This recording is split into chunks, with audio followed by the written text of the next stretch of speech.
এখন ওদের পক্ষে অসুবিধা হচ্ছে যে দুর্নীতির তদন্ত হলেই ওরা ভয় পাচ্ছেন, সেই জন্য এরকম চিৎকার যে কেন অভিজিৎ বাবু শুনছেন, অভিজিৎ বাবু শুনলে পরে দুর্নীতি ধরছেন, তাড়াতাড়ি ধরছেন, তাই ওদের ভয়। এছাড়া যদি কপিল সিবাল এই সওয়াল করে থাকেন তাহলে দুঃখের সঙ্গে বলতে হয় যে এটা ওর যে সম্মানজনক পদ আইনজীবী হিসেবে সেটা মান্যতা পায় না।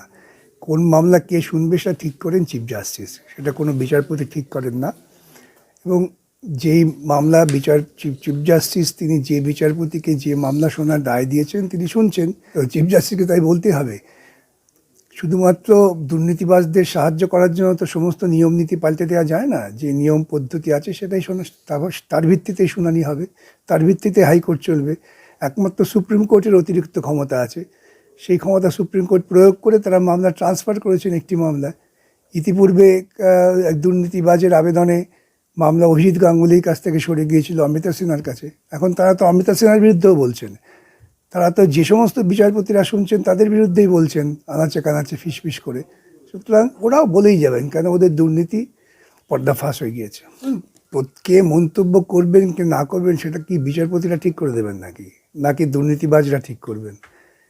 বিচারপতি বা যে কেউ যখন মন্তব্য করছেন স্বাধীন মন্তব্য, সেই মন্তব্যের যৌক্তিকতা আছে কিনা এটাই বিচার্য হবে। কেন মন্তব্য করছেন এটা মূর্খের প্রলাপ।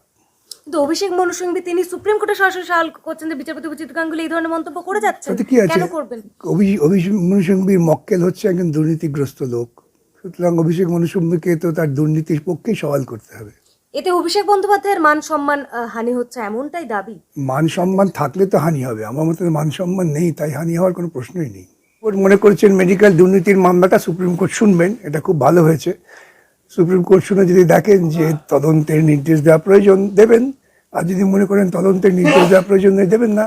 এখন মামলাটা যেটা আগে হাইকোর্টে সিঙ্গেল বেঞ্চ ডিভিশন বেঞ্চ হয়ে সুপ্রিম কোর্টে যেত, এখন সরাসরি সুপ্রিম কোর্টে চলে গেল। এছাড়া কিছু পার্থক্য হয় সেটা ওরা বুঝবেন, ওদের কি মান কি সম্মান সেটা ওরা বোঝেন। মান সম্মান থাকলে কেউ দুর্নীতির সঙ্গে যুক্ত হয় না। এবং স্যার অভিজিৎ গাঙ্গুলি এবং সোমেন সেনের মধ্যে যে দ্বন্দ্ব, যে বিষয়টা সামনে আসছিল, যে অভিযোগটা অভিজিৎ গাঙ্গুলি করছিলেন, সেই বিষয়টাও তো সুপ্রিম কোর্টে বিষয়টা নিয়ে উঠেছিল। তো এই বিষয়টা কি হলো এটাও জানতে চাই। সে ব্যাপারে কি হয়েছে সুপ্রিম কোর্ট তো আদেশে কিছু বলেননি, সেটা সুপ্রিম কোর্ট কি করবেন না করবেন সেটা তারা বিচার করবেন, কিন্তু এই মামলা বিচারের সঙ্গে এর কোনো সম্পর্ক নেই। এবং স্যার এই যে মেডিকেল ভর্তি দুর্নীতি মামলা নিয়ে যে বিষয়টা এত হইচই হলো, মূল কথা অভিজিৎ গাঙ্গুলির বিরুদ্ধেও তো একটা স্বতঃপ্রণোদিত মামলা রাজ্য করেছিল, সেই বিষয়টাই কি কিছু সুপ্রিম কোর্টে আজ হলো? না, সুপ্রিম কোর্ট কারো কোনো আবেদন গ্রহণ করেনি। মামলা হাজার লোকে করতে পারে, সেটা কোনো বিষয় না, কিন্তু সুপ্রিম কোর্টের মূল আদেশ হচ্ছে মেডিকেল ভর্তি সংক্রান্ত মামলাটা সুপ্রিম কোর্ট শুনবে, এর বাইরে কোনো কথা নেই।